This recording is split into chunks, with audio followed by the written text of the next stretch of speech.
February 28th is the national holiday in Taiwan. Why? Well, the answer is right here. From February 28th in 1947, Taiwan had to go through a tragedy. It's called the February 28th incident. In this video, I'll explain why it was, why it happened, why it's an important history.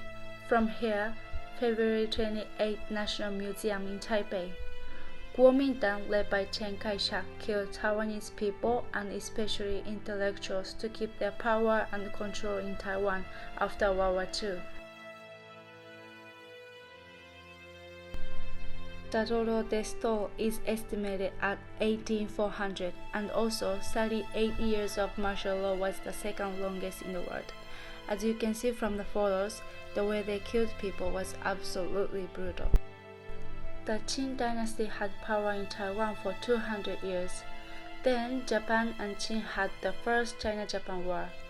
Since Japan won, Taiwan was given to Japan, and since then Taiwan was put under Japanese power for 50 years till 1945. After the Japanese surrender, the army of the Republic of China moved to Taiwan. As Governor General, Chen Yi took over. Taiwanese people were pretty happy that they were back to their homeland country, so they welcomed those troops at first. Taiwanese people used to speak their language or Japanese. However, Kuomintang forced people to speak Chinese Mandarin after they came, so people had to put a lot of effort into learning Chinese. Furthermore, the troops committed corruption, robbery, and also Taiwanese people were excluded from the governance. Imagine after someone who controls your country left and others messed around your country again. Taiwanese people started having displeasure. The government sustained the Japanese state monopolies in tobacco, sugar, and so on. Also, food shortage occurred because of shipping to mainland China to meet the Chinese Civil War shortages. Those led to a large black market. And then this happened. On 27 February 1947, a Taiwanese widow was suspected of selling tobacco by agents of State Monopoly Bureau. The woman was begging not to take them, but the army beat the woman with a gun until she was covered in blood. People who witnessed get angry, and what the officer did was just fire upon one of the men, and he passed away.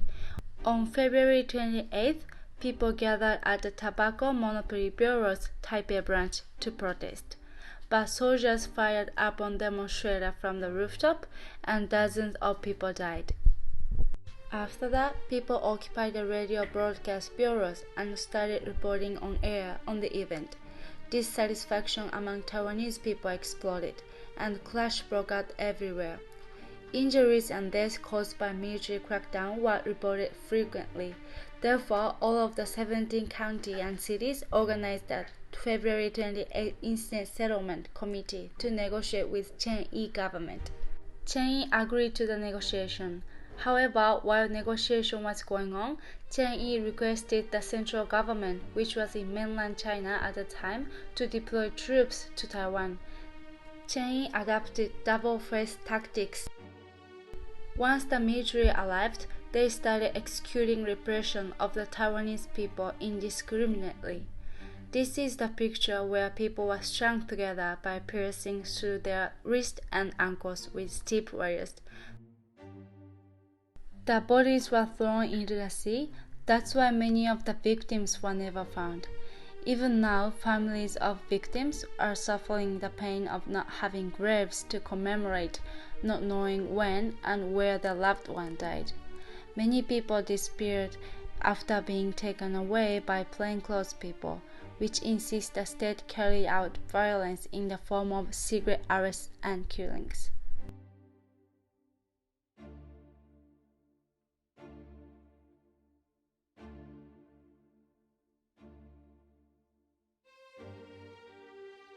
This is the house where one man, Shi Ju-chen, had to spend 70 years for refusing to surrender to authority. He had been in jail for anti-Japanese actions, so he had great expectation for the new government after the war. However, he had witnessed the corruption of the new officials. He began to lean to the left-wing ideology and become a wanted man of authority. He and his younger brother made an artificial wall to make 6.0 meter space for him to live. In 1970, he passed away, suffering from jaundice because of no sunlight for long years, had no chance to see a doctor nor organize funeral. So many people have gone through suffering.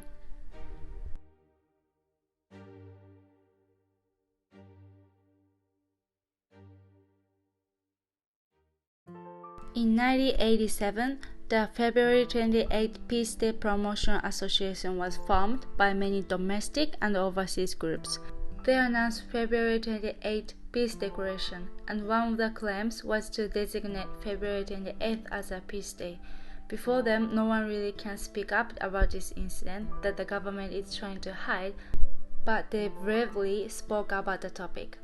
On February 28, 1995, Lee Tang-hui, president at the time, apologized to the families of the victims, even though he was also one of them who could have gotten killed back then. He apologized as a representative of the government.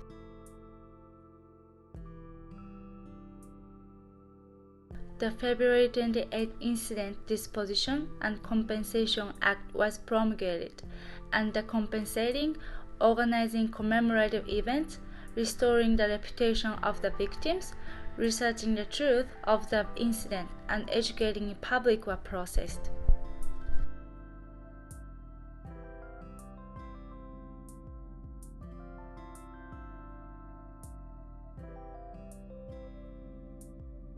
This incident is one of the factors that shaped Taiwanese identity.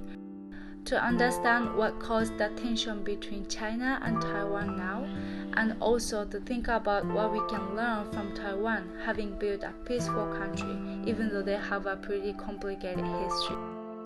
We definitely should know about this incident and more about Taiwanese history. This museum aims not only to tell the value of democracy, but also to strengthen the foundation of human rights and peace in Taiwan. If you are in Taiwan or you will, you should visit this museum. And if you're not, you can still visit the website. They have online exhibition and audios too.